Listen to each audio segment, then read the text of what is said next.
bien, je m'appelle Isabelle et nous nous retrouvons pour une nouvelle séance de mathématiques. Alors la dernière fois, si tu te rappelles, nous avions travaillé en calcul réfléchi sur différentes procédures pour soustraire un nombre à un autre nombre. Et bien là, je vais te proposer de commencer à nouveau par du calcul réfléchi. Nous ferons ensuite de la numération et nous finirons par des problèmes. Donc calcul réfléchi, un bref rappel des procédures que nous avions vues ensemble. Il y avait une procédure par retrait, donc on retirait un nombre à un autre, et dans ces cas-là, on trouvait ce nombre-là. Ou bien une procédure par complément, on part du plus petit nombre et on le complète pour atteindre le plus grand nombre. Donc dans ces cas-là, on trouve ce nombre-là. Ou bien on travaille sur l'écart pour faciliter le calcul. Et donc on avait vu que quand on ajoute un nombre à un des deux nombres et qu'on ajoute la même chose à l'autre, eh bien, on conserve le même écart et c'est plus facile de retirer un nombre rond. Alors justement, je vais te proposer un défi avec deux calculs, deux soustractions que tu ne vas pas poser, tu vas calculer mentalement, mais tu vas utiliser la procédure de l'écart. Ce ne sera pas facile au début, mais on va certainement y arriver. Je te propose un premier calcul. 552 moins 39, c'est à toi.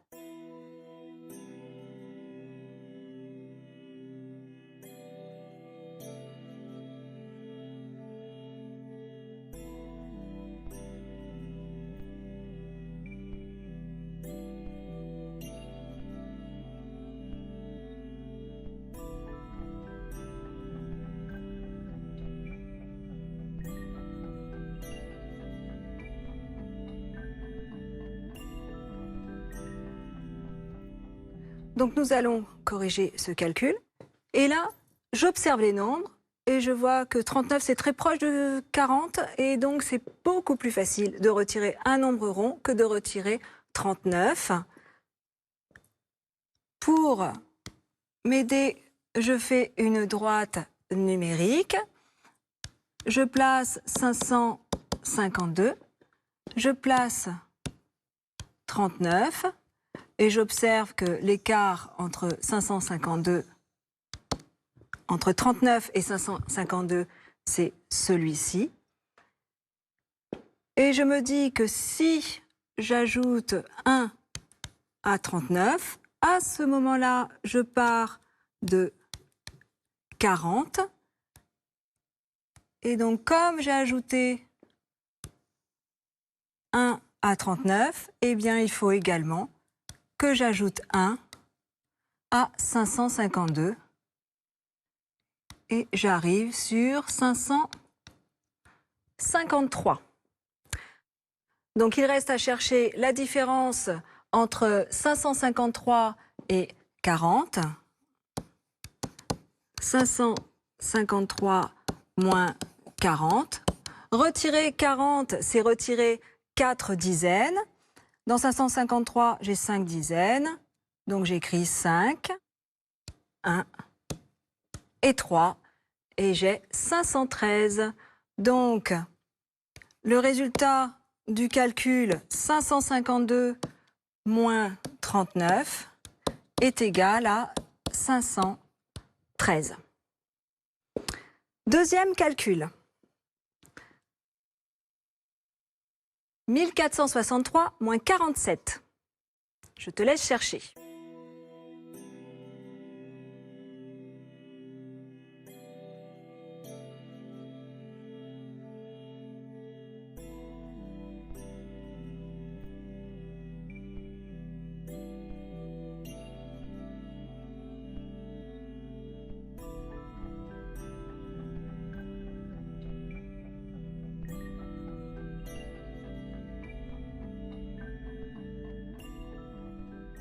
Alors, est-ce que tu as réussi à utiliser la procédure de l'écart?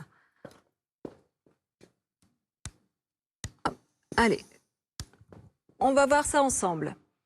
Je trace la droite numérique 47. Je place 1463. Et j'ai donc l'écart entre ces deux nombres. 47, c'est pas très loin de 50.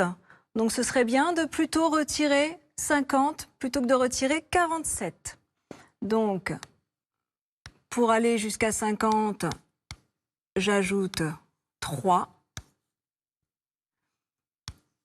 à 47. Et ensuite, j'ajoute également 3 à 1463. Et j'obtiens 1466. Donc maintenant, je cherche à retirer 50 à 1466. 1466 moins 50.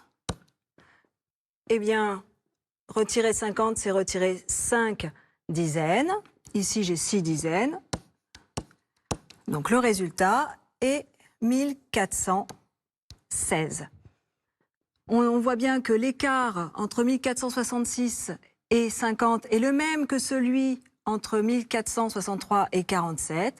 Donc le résultat du calcul, 1463 moins 47, est donc 1416. Alors maintenant, je te propose une autre série de calculs à faire de manière réfléchie. Évite de poser. Je vais te proposer ces 3 calculs et nous vérifierons ensemble.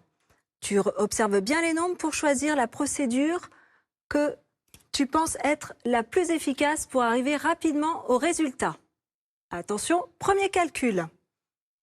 262 moins 7.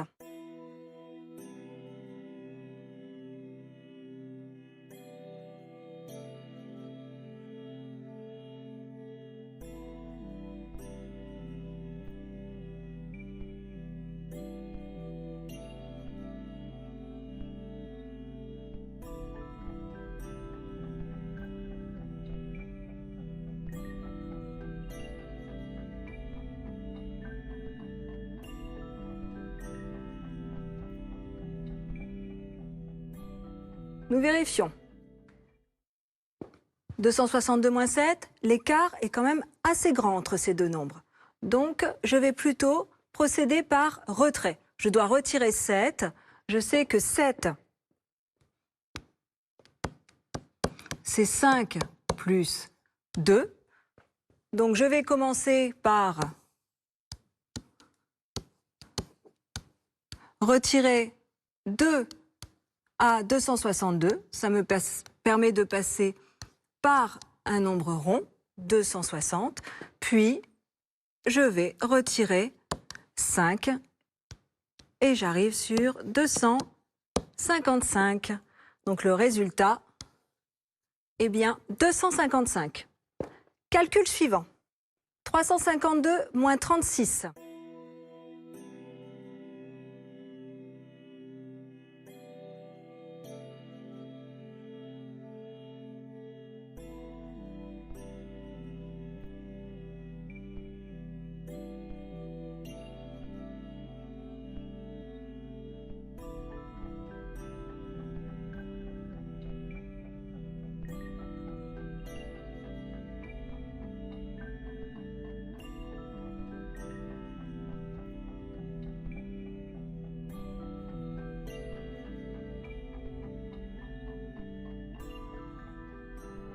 Alors, j'observe les nombres. 36, c'est presque 40.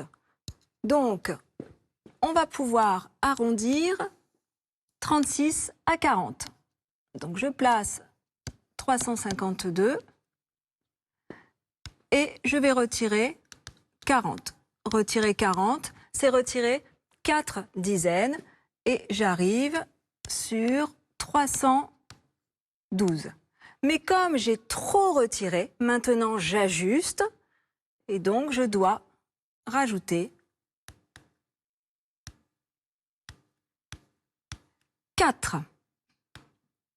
Et j'arrive sur 316. Donc, le résultat est ici. 352 moins 36 égale 316. Encore un calcul. 265 moins 77.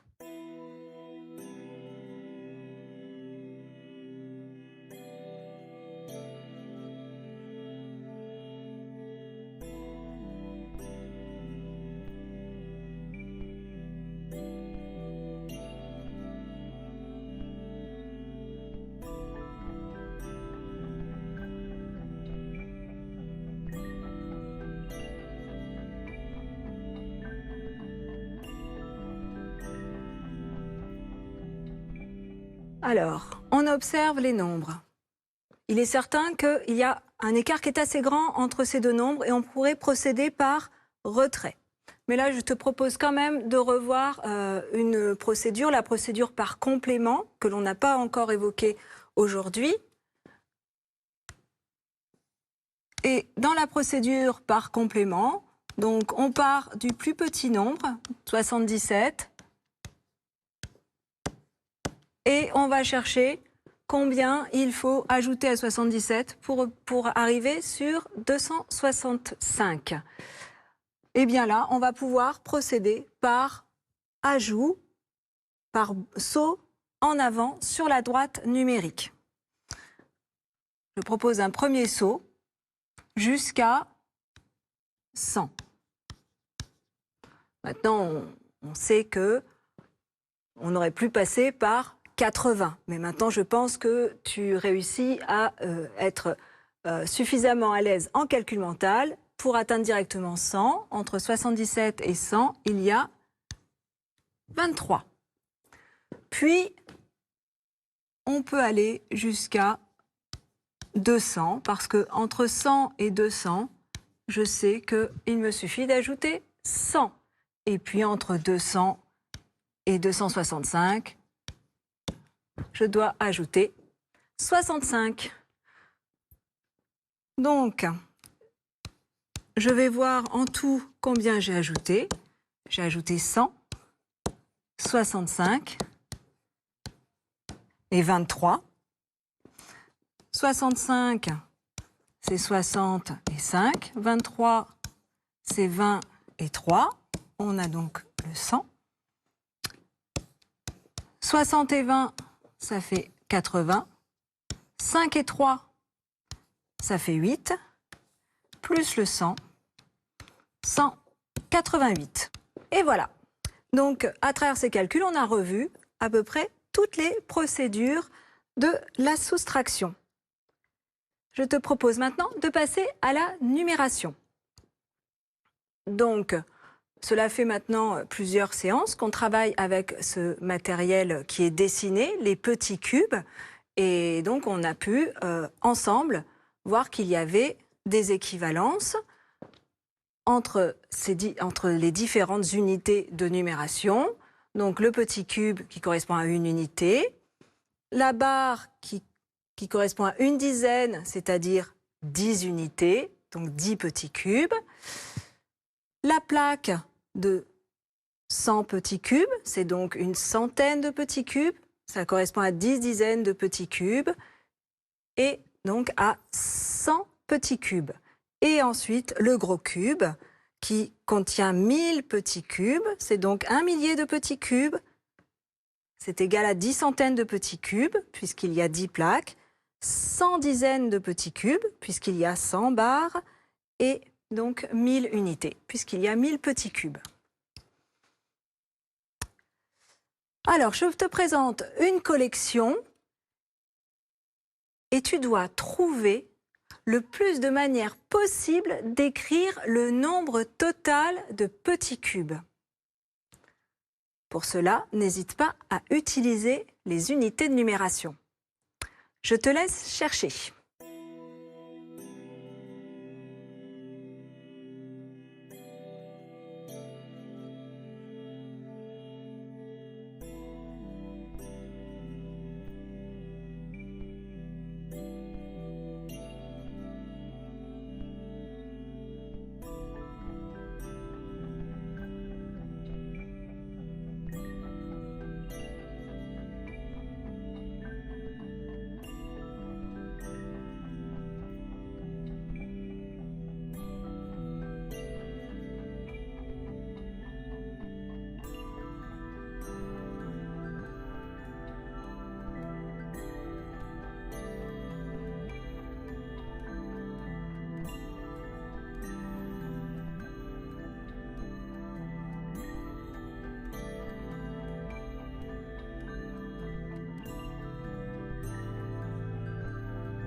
Alors, j'espère que tu as trouvé plusieurs manières d'écrire le nombre de petits cubes. Nous allons vérifier ensemble. Donc, nous avons notre collection ici, et là, je t'ai mis un petit rappel. Donc déjà, on peut commencer par dénombrer chaque objet. Et donc, on voit ici que l'on a 2 gros cubes qui correspondent à 2 milliers. Puis, 4 plaques qui correspondent à 4 centaines. Puis, 2 et 2, 4 et 1, 5, 5 barres, 5 dizaines. Et ensuite, des petits cubes isolés. Je vois qu'il y en a 4 et 3, 4 et 3, 7. 7 petits cubes isolés.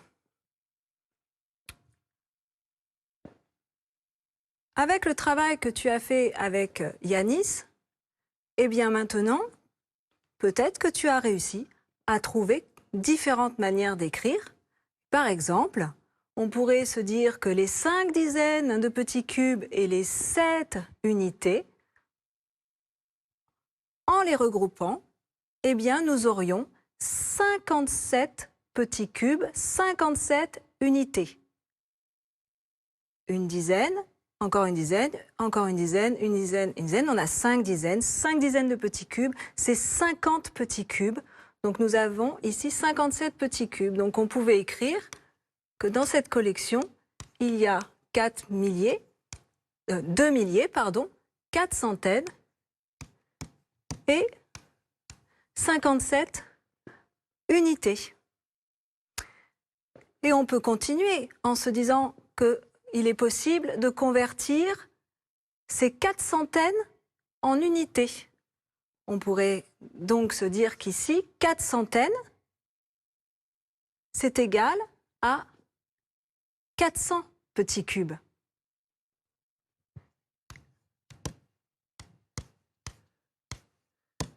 Et cette collection, dans ce cas, peut s'écrire 2 457 unités.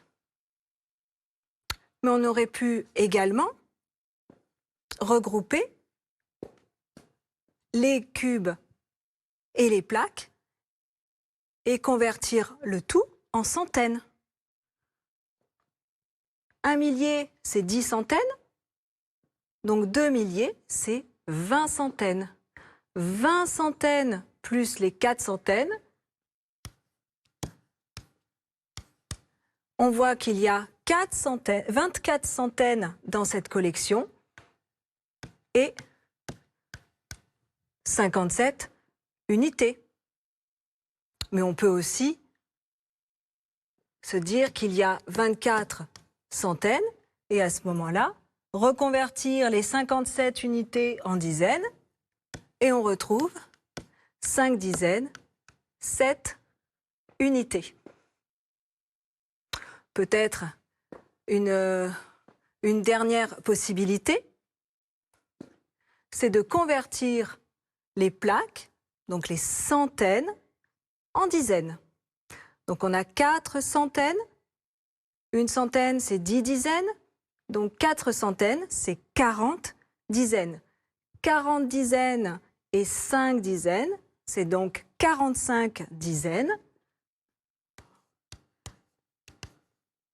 Donc on a 2 milliers, 45 dizaines et 7 unités qui correspondent aux 7 petits cubes isolés. Et puis on peut décider aussi d'écrire toute cette collection en unités. Et dans ces cas-là, on peut utiliser l'écriture en chiffres. On a donc un nombre à 4 chiffres qui s'écrit 2, 4, 5, 7. Et ce nombre se lit 2457. Alors, ce que je te propose pour la prochaine fois, c'est de t'entraîner. Alors, ce que tu peux faire, c'est exactement le même exercice. Trouver le plus de manières possibles d'écrire le nombre total de petits cubes qu'il y a dans cette collection. Alors, tu n'as peut-être pas le temps de de la recopier parfaitement. Par contre, peut-être qu'un adulte qui est avec toi peut rapidement écrire ce que contient cette collection en écrivant simplement 6 cubes. Et puis ici, nous avons 5 et 5 et 4. Donc nous avons 14 barres et 3 cubes isolés. Donc juste en écrivant ça, tu pourras tout à fait redessiner cette collection, si tu le souhaites. Et tu prendras le temps de trouver toutes les manières d'écrire le nombre de petits cubes qui figurent dans cette collection. Eh bien, nous pouvons passer maintenant au problème.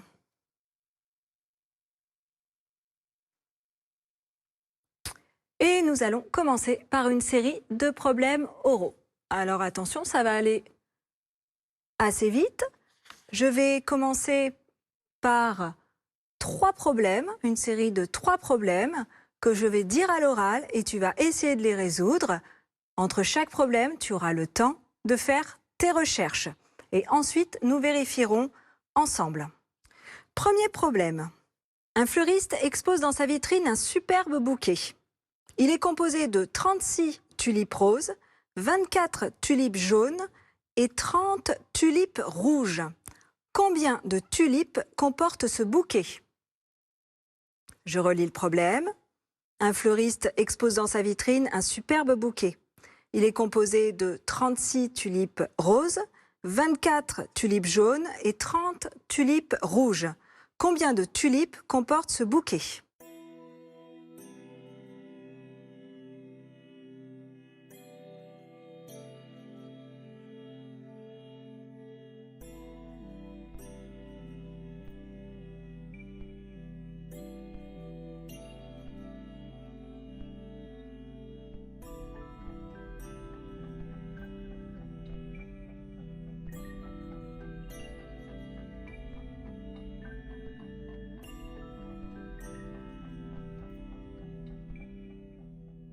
Deuxième problème. Dans un jardin, il y a 500 tulipes en tout, des rouges et des jaunes. Il y a 250 tulipes rouges. Combien de tulipes jaunes comporte ce jardin? Je répète. Dans un jardin, il y a 500 tulipes en tout, des rouges et des jaunes. Il y a 250 tulipes rouges. Combien de tulipes jaunes comporte ce jardin?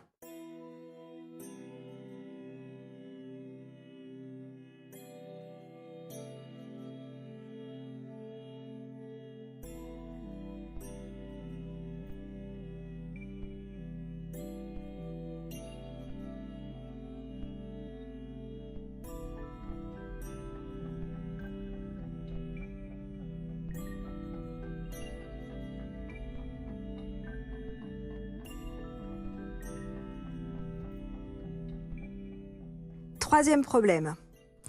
Dans un bac à fleurs, il y a 39 tulipes blanches. Hugo ajoute 33 tulipes roses. Combien y a-t-il de tulipes maintenant? Je répète. Dans un bac à fleurs, il y a 39 tulipes blanches. Hugo ajoute 33 tulipes roses. Combien y a-t-il de tulipes maintenant?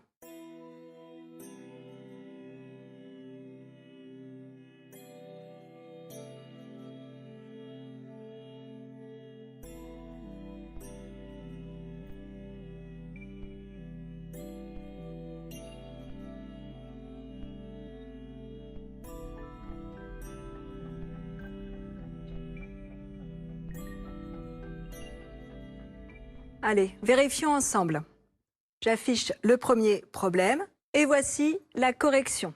Alors, il fallait faire une addition. 36 plus 24 plus 30, c'est 90. Et donc, le bouquet comporte 90 tulipes. On peut faire un schéma pour vérifier ensemble le raisonnement. Donc, je représente le nombre total de tulipes dans ce bouquet que je ne connais pas. Je sais qu'il y a 36 tulipes roses. Il y a 24 tulipes jaunes et 30 tulipes rouges. Voilà, donc cette addition est facile à faire. Ici, on remarque que 6 et 4, c'est un complément à 10. Problème suivant. Avec donc la correction, il fallait faire une soustraction. 500 moins 250, c'est égal à 250. Donc ce jardin comporte 250 tulipes jaunes. On fait rapidement un schéma pour vérifier. Donc on sait que dans ce jardin, il y a 500 tulipes. On sait qu'il y en a 250 qui sont rouges et donc on doit chercher le nombre de tulipes jaunes. Il fallait donc faire une soustraction. Problème suivant. Voilà le résultat. Donc on comprend qu'il y avait 39 tulipes blanches. Hugo ajoute 33 tulipes roses. Il fallait donc faire une addition. 39 plus 33 égale 72. Il y a 72 tulipes maintenant. Allez, je vous donne une nouvelle série de problèmes. Vous êtes prêts? Je vous l'ai dit. À la pause déjeuner, Clara met 25 tulipes dans un vase. Il y a maintenant 55 tulipes dans le vase. Combien y avait-il de tulipes ce matin dans le vase? Je répète. À la pause déjeuner, Clara met 25 tulipes dans un vase. Il y a maintenant 55 tulipes dans le vase. Combien y avait-il de tulipes ce matin dans le vase?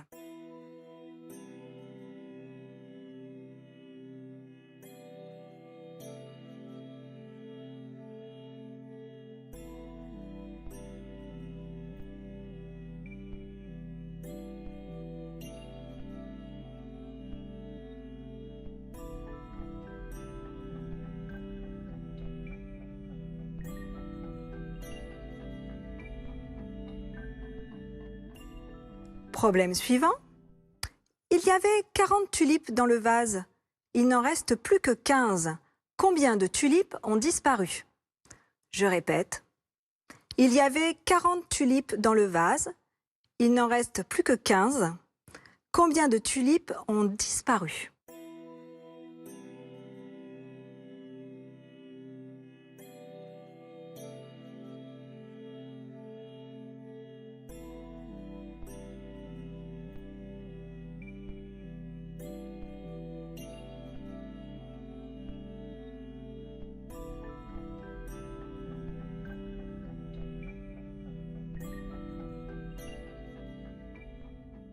Bien, nous allons corriger. Voilà. Alors, on regarde la correction. Eh bien, ici, dans ce problème, il fallait chercher la différence entre 55 et 25. Il fallait donc faire une soustraction. Elle était assez facile à faire de tête. Et pour le problème suivant, le dernier problème, eh bien, il fallait également chercher la différence entre 40 et 15 et donc faire cette soustraction. 40 moins 15 égale 25. 25 tulipes ont disparu. Voilà, c'est fini pour aujourd'hui. N'oublie pas que tu as un petit travail à faire pour la prochaine fois avec la collection de cubes. Et je te dis à très bientôt.